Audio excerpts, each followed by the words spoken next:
Hey guys, what up, what up, what up? It's your boy, J. King Hefner, and I'm back again with your 2026 Tour Divide race coverage. This is update number 12. Glad to have you. God bless you and appreciate you for coming. I don't have a gigantic audience, but for all of those who make it, I'm appreciative. And for all of you nerds out there and people that want to keep up with the race, I think I'm pretty much one of the last spots that's still doing coverage on this race because a lot of times after the big hitters cross the finish line, people usually stop the coverage. But since I was one of the little people, one of the people who was actually turned white when I was racing, I didn't even keep my race my race status when I raced in 2024. I am thinking about people towards the back of the race. So I don't know exactly how long I'm gonna be here, but I'm gonna be here for a while because there are still a few storylines. But God bless you, appreciate you first of all. But just to give a quick rundown, we had three winners already. To be honest with you, we had our overall winner, and his name was Victor Bolsoni. I messed his name up all during the tour, my Twitter by coverage. I kept on calling him, I think Bosini or something like that. But I got a picture of him, uh, and this is when he crossed the finish line, and he finished at a very quick time of. I want to get this right. Let's see exactly when it was. He finished at a very quick time of 11 days, 8 hours, 37 minutes. And I know somewhere Robin Jim Purley is sick to his stomach about that because Robert Jim Purley finished in 11 days, 22 hours. But the thing is, the conditions, although they were good for Jim Purley, they were better for Bolsonaro this year. Not only that, because of a fire, Jim Purley didn't even have the official record anyway. So not only does this guy beat Jim Purley, but he gets the official record while having better weather. And here's the whole deal. The funniest part about Bolsoni is it's only probably a handful of people that could pull off that type of time under the best conditions. And we've already seen a few. Jim Purley, Bolsoni, of course. And I don't know whether Lachlan Morton actually did Coco Claims, but if he did Coco Claims, he actually finished the divide in 12 over 12 days. But it was rainy, muddy. His bike was messed up. It was all type of stuff happening, and he still finished in 12 days. So I'm not saying it's a feat that nobody can ever do, but it's going to have to be the exact right conditions to do it. And he had that this year. So congratulations to Bolsoni. Big winner, big winner. Next up, I want to congratulate the single speed winner, man, Felix LaBerge. See what Bolsoni did was he blew out the competition so damn well much to where, like I say, it's a record that could just stand the test of time. He can get past next year if things work out right again, but it's a very good chance it's going to stand the test of time for at least damn near a decade.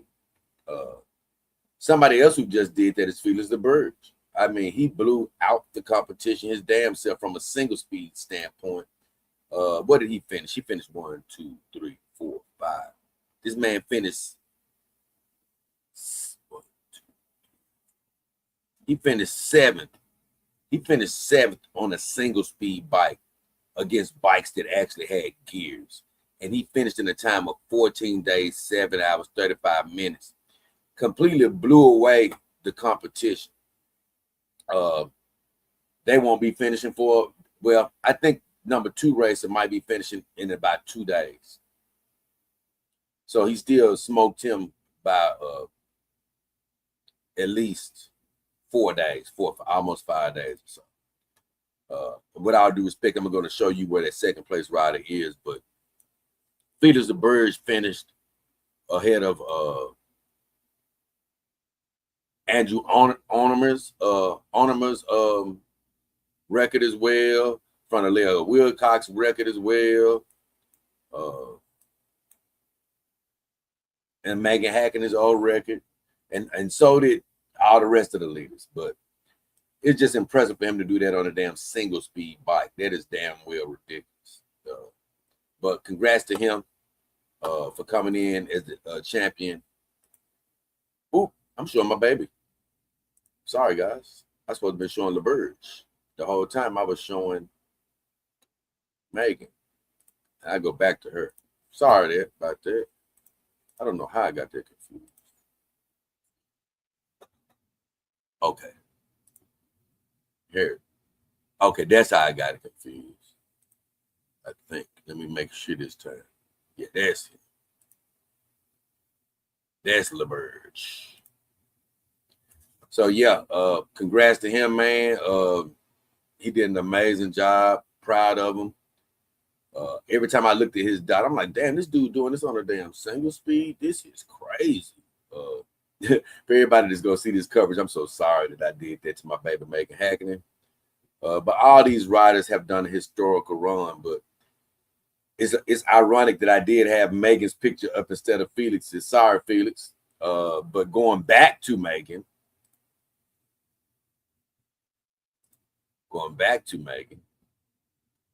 I can give her a little love now.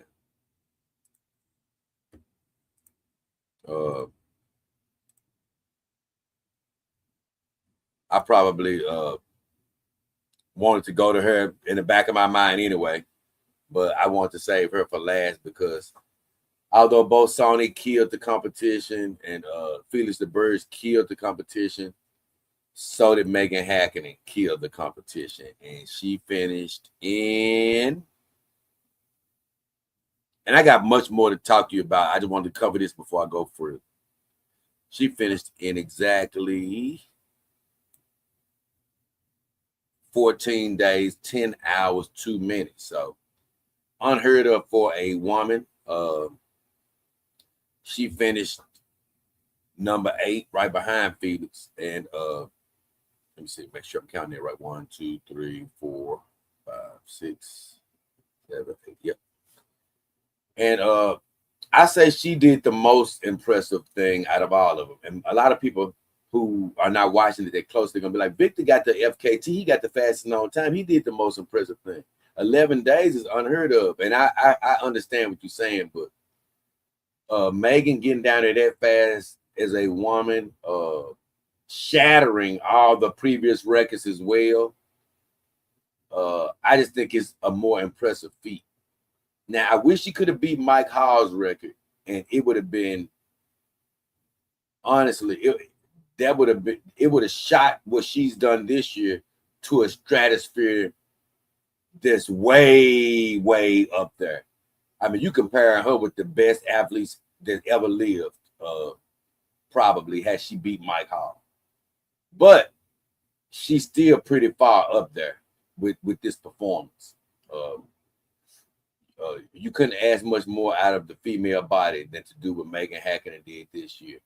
And that's why I sort of put in parentheses for a biologically born female. This is one of the most impressive things I've ever seen in my life. And I tell you this, if that does get broken by somebody who is not biologically female or wasn't born biologically female, I promise, I hope they use that as a separator. Give that person a separate record, in a separate category, like they already do categories. They name them, like even right here on the legend, they have non-binary, So I believe that's for people who may identify as something different. Well, guess what? If somebody's identifying as trans, then put them in a non-binary category. But don't let that affect Megan Hackenen's record. That should only be affected by somebody that was born biologically female. And this is not to come against anybody. It's just, that's the truth. That should not be getting bothered by anybody else. But congratulations to all three. I am going to share a little bit on Megan because I think she did the most impressive thing. And just to give you a little bit behind the scenes, I sent Megan a congrats message. Didn't know if she was going to answer, but she actually did. It wasn't a very long response, but she basically said, hey, I feel good. You know, she sort of said she did what she set out to do, but she's hella tired. And I told her to just get some rest. And what she's done is one of the most impressive things I've ever seen. So let's look at a little bit more of her story since we already have it on here, and see sort of what she has to say to end things. There go another picture of her, Antelope Wells. Look at that smile, smile of a woman. I don't know if there's any language on this. Let me see. I gotta be careful with music. One of my videos in the last live stream, I think it got hit for music.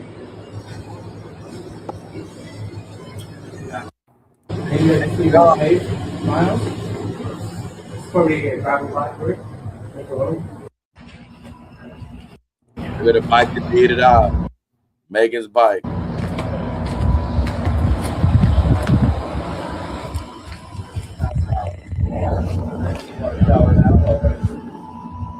Look at Megan showing out the skirt. She says,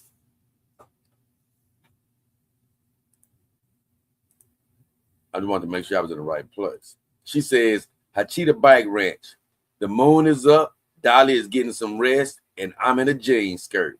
I don't know where she got that from because I know she didn't pack it. But that guy who runs that ranch, I bet he probably had that jean skirt around for people to change into, like once they get out, get from racing. I think he has clothes for like probably men or women to sort of change into to get comfortable while they're there. I bet, because I guarantee she didn't have that packed in that bike. But she's showing off. She says she in her jean skirt. Let's keep it going. Now this is so cool. She says, coincidentally, I finished my first ultra, the Trans Am bike race 10 years ago, June 28, 2016. I forgot whether she won. I think she might have came in second from what I remember. I think that's what she said. But those legs were gigantic even then. And I think for her first ultra, she had her bike looking pretty dialed in, to be honest with you. I think it's so funny because my first ultra race is the Tour Divide, and I haven't done one. I haven't actually done another ultra race since then. But her first ultra race was a gigantic race in the Trans Am. And for all that don't know, that's a race that spans across the United States.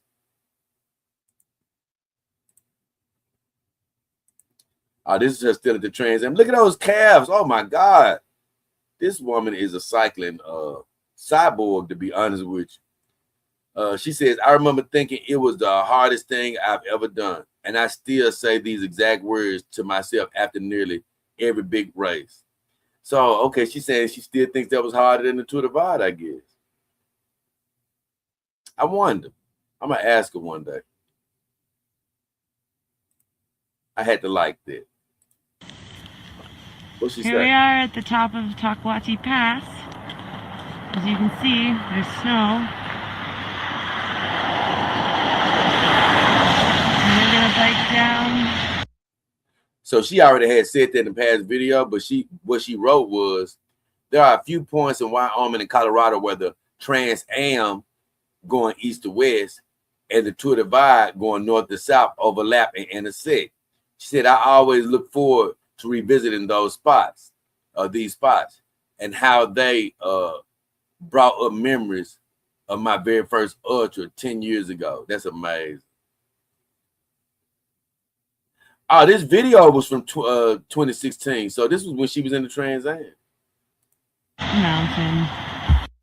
Wow, that's cool. She said, correction, I raced the Trans Am in 2017, not 2016. Okay. Please excuse me, my brain is not fully back online yet. Oh, I believe you. I understand. That's a long race. It's going to take a lot of rest and a lot of food to get back right. So, yeah, man, that was a great little story from Megan, basically telling us sort of how her story came together as far as tying her old race in with the new race. So that's pretty damn well cool. I'm going to show you something back on the map again. A couple of more points of interest that we're going to be keyed into because I think I get at least another couple of shows in after this one. Concerning the Tour Divide. It's funny because I hadn't ever really went live on this this channel that much until this. So I don't know when I'll be back once this is over. But with all that said, let's take a look at the map. And the points of interest is this. We got my guy Sebastian Stoll getting ready to cross over. He has about 18 miles left and he'll be at the finish line. Daniel Perotti, but who I really want to focus on is this guy here, Scott Petrie. He's going to be finishing second in the single speed race, so congrats to him. He'll be there soon. He's a mile 25-27, so he has about let's say 170 something miles to go, and he'll be at the finish line. And everybody that's finishing in under 20 days, congrats to them. Somebody else I wanted to focus on before we get out of here is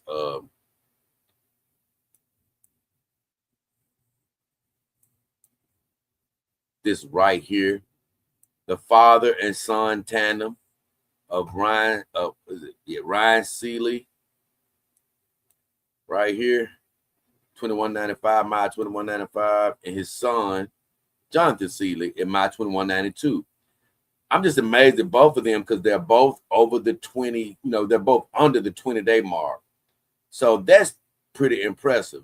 That's a dream of mine to beat, do the divide under the 20-day mark. That's a big accomplishment for anybody.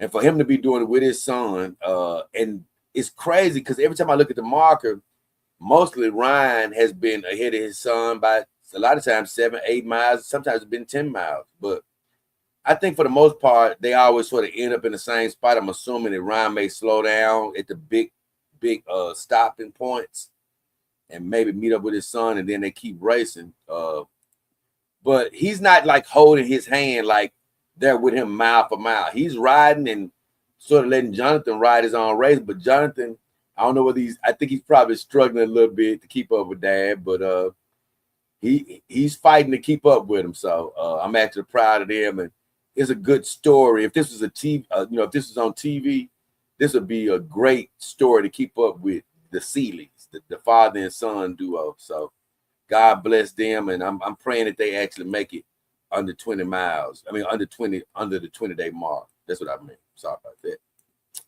Another good storyline is back here. It's sort of sad and good. Right now, you see my beautiful girl, Alyssa Secreto, is hanging on to second place. She's the second place woman right now. At the beginning and most of this race towards the halfway point, the second place rider was Karen Pocock, who had to stop racing due to injury, sickness, and things of that nature.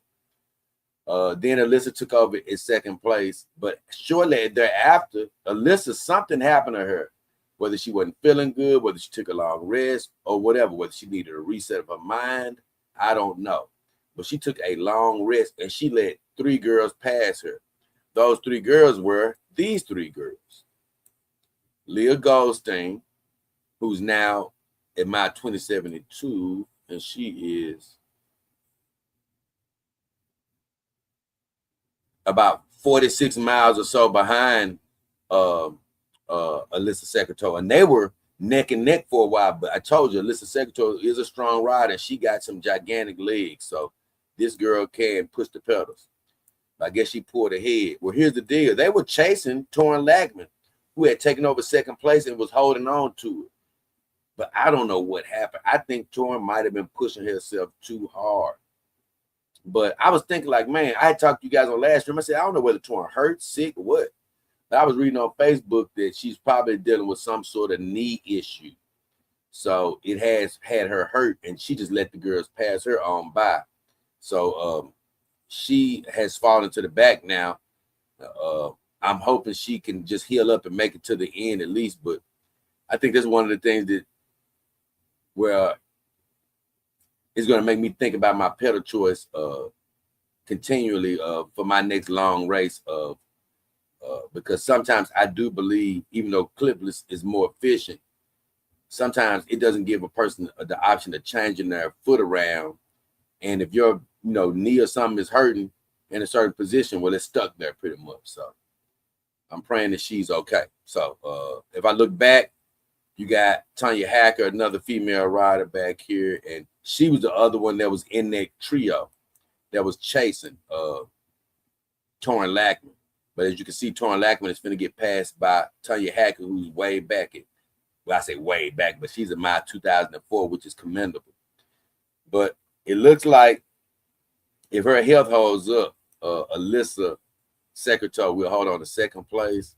And as of right now, surprisingly, looks like Leah Goldstein might get a podium finish. So just think, these is definitely Alyssa. At one point, when she got passed over, you didn't know whether she was going to make the podium.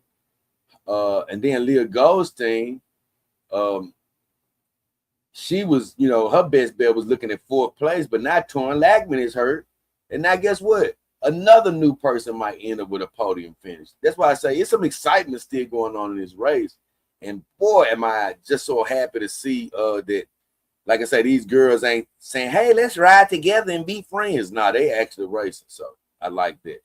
We don't need all that buddy stuff as far as, the race is concerned. Because even when I rode with people and got cool with them, I was too far in the back for it to matter. But we still were riding our own races. I wasn't trying to stop everywhere and sleep where that person was stopping. I rode my own races. So I'm glad to see that that's happening. And way back here, and I hate to say it like that, but my girl Rachel Pageau, where's she at? That ain't her. There she is. Rachel Pageau. She's back here, the only female dog packer. She's still hanging on at mile 1597. I'm just praying and hoping she gets to the end. I think I'm at least, even if it's days and days apart, I'm at least try to do a string to till she gets to the finish, or until she scratches. It's just an interesting story. So with all that said, before I let you guys get out of here, let's share a couple of words from Alyssa Secretary. We're going to see what she was talking about. And I think the dog packing girl, Rachel, got something for us. And then we'll let you guys have a great evening.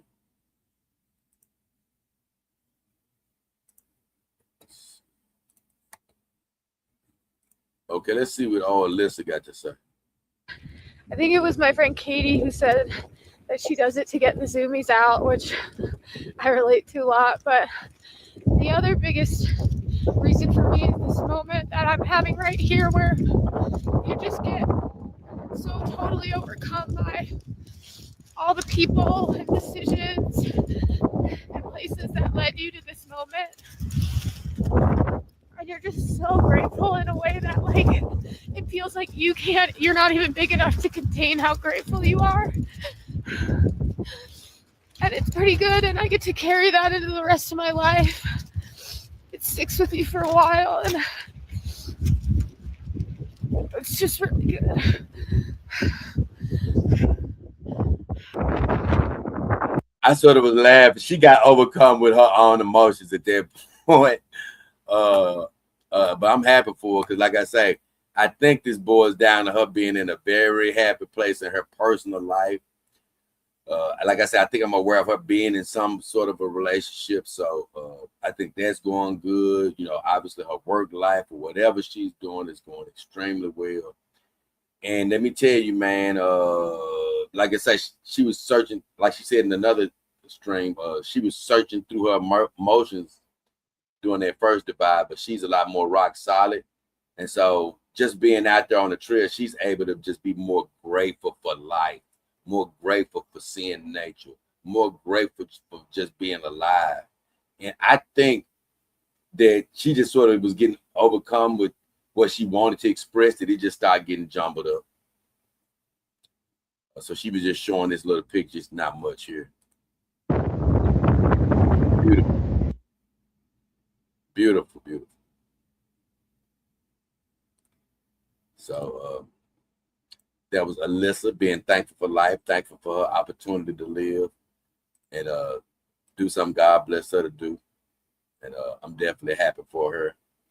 I want to share one more thing, and that is going to be Rachel Pajot. I think it's something that she shared that I hadn't seen.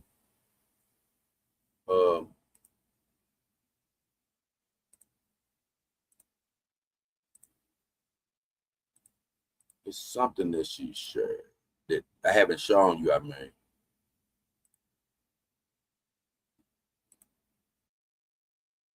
I got to turn her music off because I think what I showed her last time, that sort of messed a little bit of my last stream. But no, that ain't what I. She shows something else. This isn't it. If I can't find it, then I'm just not sure. Is this it?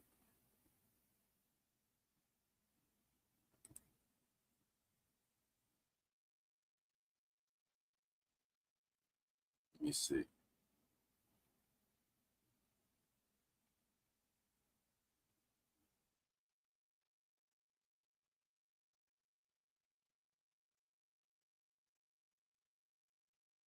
I don't know if we saw that. Hold on.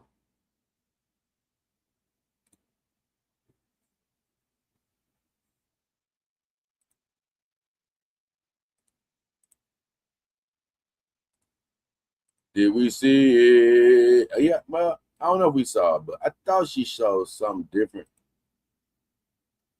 that I saw. I think we saw this.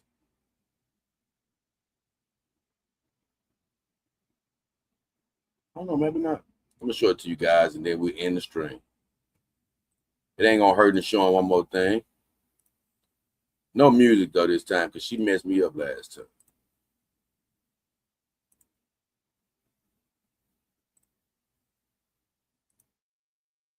I think it was this. Is it in the music? Let me see. Oh yeah. Wise River the Lamer. She's showing up food. She rolling out, $100.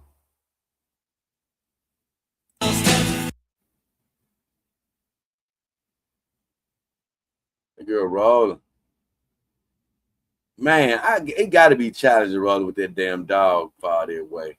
Keeping it fed, watered, bathroom. Look, as I speak of bad woman. She left a different message on her stories, but guess I lost track of it. But either way, hey, what up, Panda? Either way, like I say, that's where we are now. Pretty much, I'm just gonna keep tabs on the race. Scott Petrie looks like he coming in second place pretty soon, maybe sometime tomorrow. He'll cross the finish line. If I see that getting ready to happen, I'll probably do a show about it. But right now, congratulations to all the winners. Congratulations to Scott Petrie for getting ready to be the second single speed rider. Congratulations to all the ladies out there that's still fighting for positioning. We still got position 2 and 3 available. Congratulations to Rachel Pajot, the dog packer out there doing it with an animal. And God bless everybody else that's out there on the divide, because we just see dots move. We don't really know what the hell they really going through. Mud, wind, rain. It's easy for us to say, man, why ain't this dot moving? It's easy to say that until you out there going up a steep mountain or, like you say, dealing with the elements. So it's a hell of a ride out there, and I hope that they being safe. I hope God bring everybody home healthy, whole, so they can see their families and think about the great time they just had. As of right now, it's been me, J. Dog King Hefner, beautiful ladies, and the beautiful ladies of the Dog King family. As of right now, we out of here. God bless.